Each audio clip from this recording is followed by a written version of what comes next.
Hey y'all, it's Mr. Hill, and for these videos that I'm going to be putting together for y'all, I'm going to focus on presidential stuff. We are in a presidential election year currently.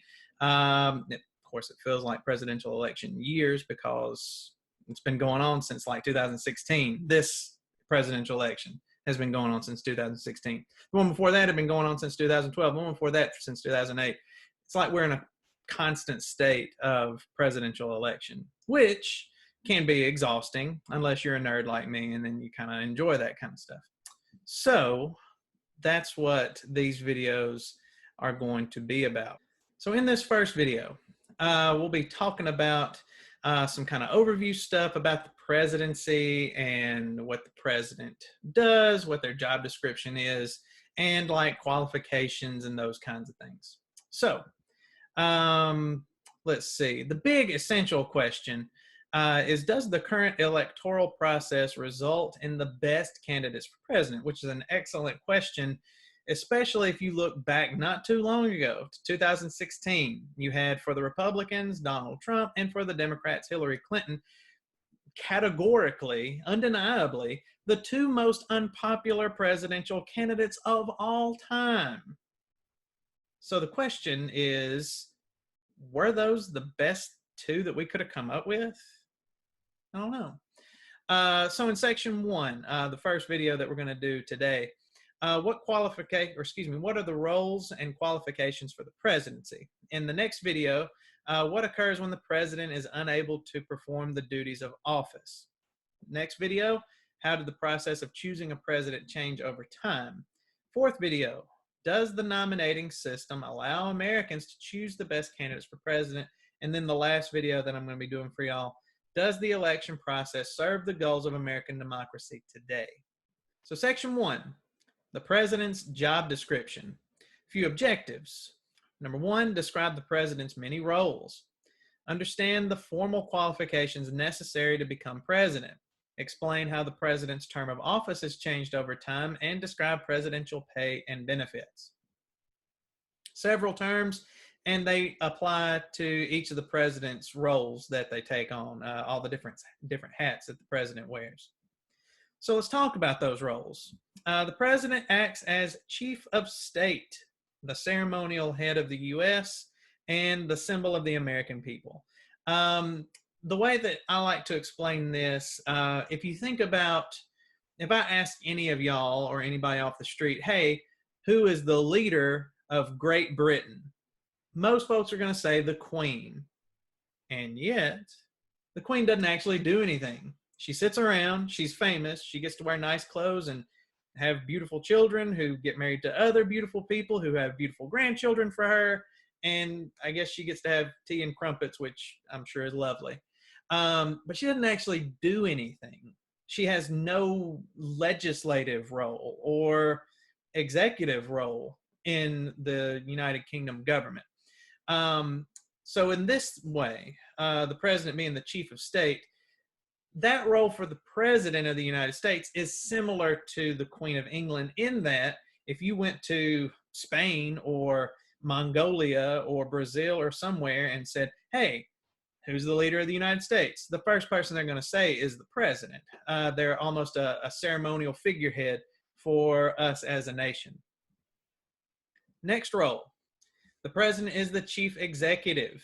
So as far as being the chief executive, this means that the president embodies the executive powers as laid out in the Constitution in Article 2. So any of those powers that the president has access to, that's the chief executive role. And predominantly what this means is executing the law. So executive power, executing the law that Congress comes up with. That's the president's job in this role. The president's also the chief administrator. So this ties in with that previous role too. They direct more than 2.7 million civilian employees of the executive branch. So just like at school, the principal is the chief administrator, make sure the bills are paid, make sure that we've got enough teachers on staff, any of those kinds of things. The president does a similar job for the nearly 3 million members of executive branch agencies. Folks that work for NASA, folks that work for the FDA, folks that work for the post office. The president, if you go all the way up those lines from low level, entry level employees to managers to middle managers to regional people to the Secretary of State, the Postmaster General, the Attorney General. Ultimately, it gets to those cabinet level positions, and then ultimately, the president is the boss of like 3 million people that work for the government. The president is the nation's chief diplomat, and that means that they basically design American foreign policy and are the de facto spokesman to the rest of the world.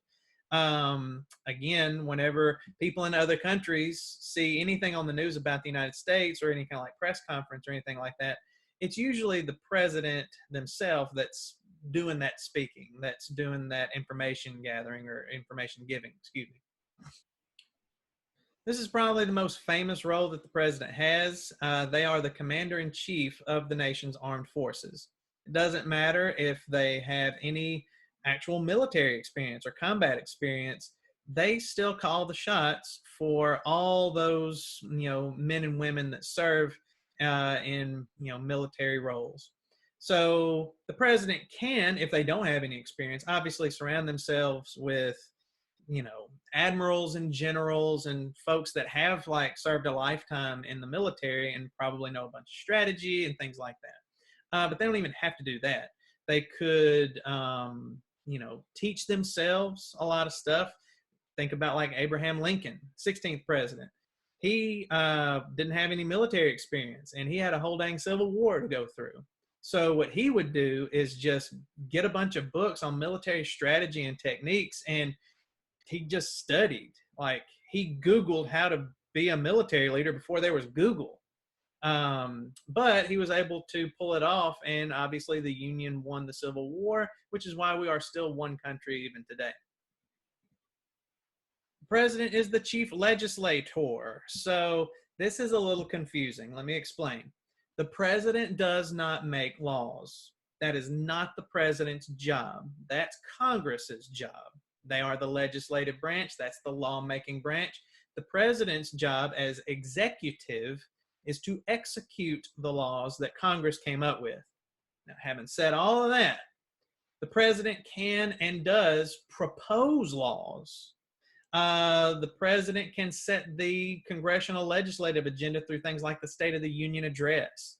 So most of the laws that Congress actually comes up with are based on ideas that the president comes up with. So I don't know if the president, President Obama, Obama had come up with, the outlines of the Affordable Care Act known as Obamacare. That was his idea. He did not make that law. Congress made the law. They fine-tuned it. They figured out the ins and outs of that law, but it was Obama's idea that they took and converted into law. The president's the unofficial head of the political party that controls the executive branch. So they're the chief of party, the party leader. If you pointed to one figure today that, if I said, who is the leader of the Republican Party, most folks would point to Donald Trump. If I said, point to the leader of the Democratic Party, Nancy Pelosi, maybe, Bernie Sanders, he's not even a Democrat. The party that doesn't have the White House is almost leaderless, or at best they have like multiple leaders, which if you have a bunch of leaders, do you even have any leaders? For the party that's in power, that has the White House, they can point to that person that's in there and say that's the leader of the party. And then this is an unofficial role. All these, I guess, are unofficial. The president is the chief citizen. The president and vice president are the only offices that we all have a say in as Americans. It doesn't matter if you're in Mississippi or Montana, if you're in New York or New Mexico or anywhere in between. We all get to vote and have a say in presidential elections, which means They are a de facto representative of all of us, which is probably part of the reason why people tend to obsess over presidents and presidential elections. The president doesn't have tons of direct impact on your daily life. Congress has a lot more impact, but even they don't have as much impact as, say, your state and local government officials do. They're the ones that are really doing things that impact your day to day. The president doesn't. However, that's the one politician that, I mean, it doesn't matter where you're from in the entire country. Everybody can talk about the president because they're everybody's president. We all voted for that president. Well, I say we all voted for that president. We all voted in that presidential election. We have a vested interest in it. As far as formal qualifications, there are 3 requirements for president. You have to be a natural born citizen of the United States. What does that mean? There's actually debate. Obviously, for most of our history, it's been taken to mean you must have been born here on this dirt in order to qualify for president.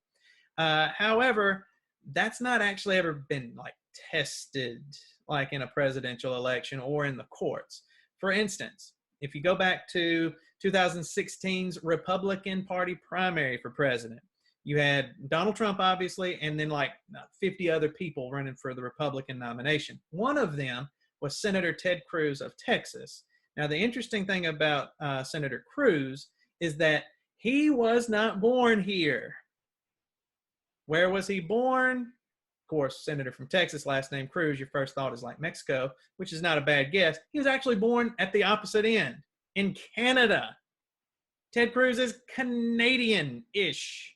Well, how is he able to run for president? He's natural born, whatever. His mom was American. So he argued, and the courts basically backed him up, that allowed him to meet this qualification. So you have to have been born here or mostly here in order to meet that qualification. President must be at least 35 years old. So if you think about it, 35 is not super old. Now, I know if you're in the 10th grade or whatever and you're watching this and you're sitting there thinking, oh, it's pretty old. No, it's not really that old. I mean, I'm just over that, and I don't feel like I'm that old. Back in the day, that was kind of old. I mean, life expectancy back in the 1700s was like 50 or 60 years old. So if you were 35, you were starting to enter the twilight of your life on this planet. As a result, there was probably a lot of life experience and wisdom that you had gained at 35. When you think about people today, obviously life expectancy is a lot longer. It's more than double, 35 years. But that requirement is still the same. You must be at least 35 years old. We've never had a 35-year-old president before. We have had some young people run. Most recently, if you go back to the Democratic Party primary from this year, 2020, much like the Republicans in 16, there were 100 Democrats running for the party nomination this year. We had a couple of young ones. You had Pete Buttigieg, former mayor of South Bend, Indiana. He is 37. If he had won the nomination and then gone on this November to win the presidency, he would have been the youngest president we've ever had. You also had Tulsi Gabbard, who is a representative from the state of Hawaii. She's 39, maybe. Also would have been the youngest president ever. As it is, the youngest president we have ever had is Teddy Roosevelt. Teddy Roosevelt was 42 years old when he became president after the president before him was assassinated. TR was vice president for William McKinley. McKinley was assassinated in 1901. Teddy Roosevelt steps up to become president. The youngest president we have ever elected was JFK, John F. Kennedy, back in 1960. He was 43 years old when he was elected. As far as oldest presidents, the oldest president we have ever elected, Donald Trump. Donald Trump was 70 when he was elected back in 2016. Now, kind of the trick question, similar to the other one, the oldest president we have ever had was Ronald Reagan. Ronald Reagan was 78 years old when he finished his second term in 1988. So, got to be at least 35 years old. The president must have been a U.S. resident for at least 14 years. So how does that not count under the first one we talked about? So you can be born here and then move to another country and come back. The point is you have to have lived here for 14 years at least. Is that all together? Can it be spaced out? I don't know. It's whatever. It's got to be 14 years. Now, as far as terms in office, technically the Constitution doesn't have any term limits for the presidency, at least as it was originally written. George Washington set the tradition, set the custom of serving just 2 terms. Why did Washington only serve 2 terms? He had literally, been a subject of the King of England. He didn't want, and a lot of other Americans and founding fathers didn't want, for the United States to basically devolve back into a monarchy. Washington didn't want to be the king of America, in other words. So he wins his first term, serves it, wins his second term, serves it, and then walks away and sets a tradition for future presidents to follow. FDR, pictured here, shattered this custom because he was elected in 1932, in 1936, in 1940, and again in 1944. That's 4 presidential wins. If he had survived his 4th term in office, he would have been president for 16 years, which is as long as some of y'all have been on this planet. That's a long time. So, basically, because FDR had won 4 straight presidential contests, the 22nd Amendment was proposed and ratified in 1944, and that places a term limit on presidents. Presidents can serve no more than 2 full elected terms in office. If a president succeeds to the office after the middle of the term, then they can still seek 2 full terms. So in this example, let's say you're the vice president, you and your president are elected, and then they die or quit or something right in the middle of that term. So you can finish out those 2 years left as president. Then you can run for and win 2 terms of your own for a maximum of 10 years in office. But you can't serve any more than that. So, in that example, if the president dies just 1 year into office, and you assume the presidency, you get to serve those 3 years left, and then you can run for a term of your own, but not another one. Why not? Because then you would go over 10 years in office, and that's not allowed. As far as views on term limits, many people, including some presidents, have argued that the 2-term rule unfairly limits the right of people to choose their president. There have been many presidents, I say many, there's been several, that have said that, they would have loved to have run for a 3rd term. Ronald Reagan would have loved to have continued being president, but he was forced out of office by these term limits in 1989. Similar story with Obama. Obama would have probably won in 2016, but again, he was term limited. He had to leave office in January of 2017. Supporters say the amendment protects against the abuse of executive power, which is a great argument to make, especially if you're like the Republicans were back in the 30s and 40s. You've watched a Democrat, FDR, win 4 straight. You don't want to see the bad guys win over and over and over. So if that's the situation, you probably like the term limits because it allows for the possibility of power changing parties. Some people have argued for a single 6-year term, which would free the president from worrying about re-election. It's a neat idea. If you think about it, say Obama, for instance, he basically started running for re-election in like 2010. He had only been on the job a couple of years, but re-election was coming up, wanted to keep the White House. So if you had a single 6-year term, you only have to worry about being elected once. then you're kind of free to do what you feel like you need to do as president, which could, I don't know how that might look. It would be interesting to say the least. As far as pay and benefits, Congress decides the president's annual salary, and it ain't LeBron money. Just so that you know, this salary cannot be changed while the president's in office. How much money are we talking about? $400,000 a year, which is a lot of money. I'm not saying it ain't a lot of money, but it's surprising because you think about like actors and athletes and musicians, and they're making millions of dollars a year, and the president doesn't even make $500,000 a year. Even if you throw in a $50,000 living expense stipend, make it $450,000 a year, that's still not nearly as much as some of these celebrities make. I mean, even a backup quarterback in the NFL makes about this much money every year. The Constitution forbids the president from receiving any other pay from the government or the states while in office. This is part of what they call the emoluments clause, which means that presidents basically can't be getting paid double, either through government or other kinds of conflicts of interest. Other benefits: the president also receives access to Air Force One, which is a presidential jet, as you can see here in this photograph.